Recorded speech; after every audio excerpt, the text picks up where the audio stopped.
to just start there and then just pull back and find me, basically. So, but hey, look, they're not going to be out for ages. Don't worry about it. Just hang. It's cool.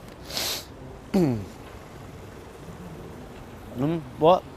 Oh, yeah, no, new year, new me. You know, I'm reading a different newspaper every day. While some universities are banning newspapers they don't like, I've decided to read them. Call me old-fashioned, so it's the Daily Racist on a Friday, Guardian on a Saturday, because, you know, who doesn't?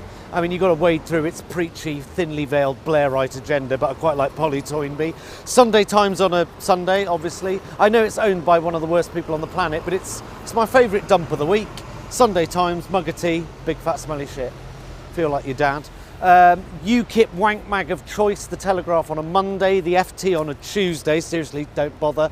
The Eye on a Wednesday. I used to like The Independent, and now it's just a comic and a clickbait website, which is a shame. And on a Thursday, in the interest of balance, The Sun and The Mirror. I used to take the Beano and the Dandy as a kid.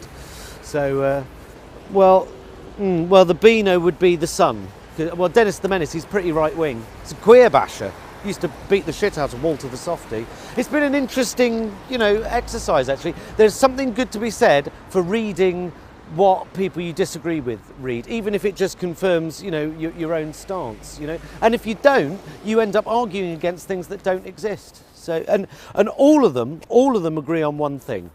The importance of freedom of the press. But the Culture Secretary, I don't know, you know about this, he wants to make it compulsory for all media outlets to sign up to you know, a state regulator.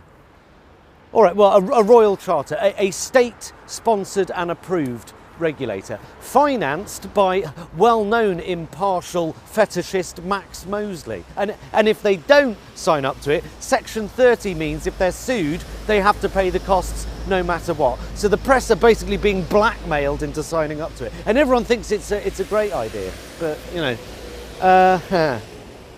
I don't know, Tim. Look, we've had press freedom in this country for 300 years. Do you know what the price you pay for that is?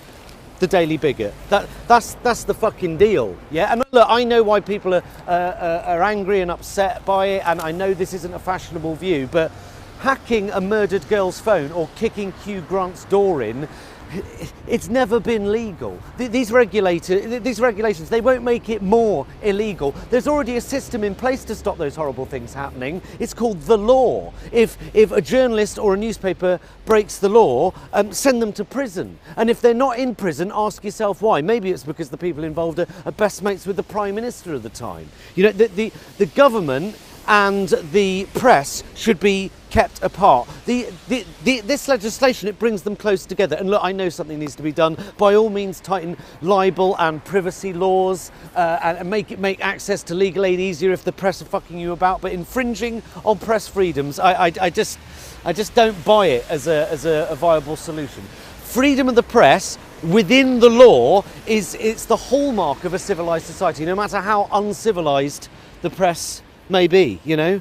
It's intrinsically linked with freedom of speech and freedom of expression. And you know me when it comes to freedom of speech, Tim, it is an immovable right. Yeah, as long as you do it within the law, you should be able to express your opinion no matter what. Okay, that is the definition of a free society. If the press do something illegal, prosecute them. If the press say something nasty, you just, sorry, grow up.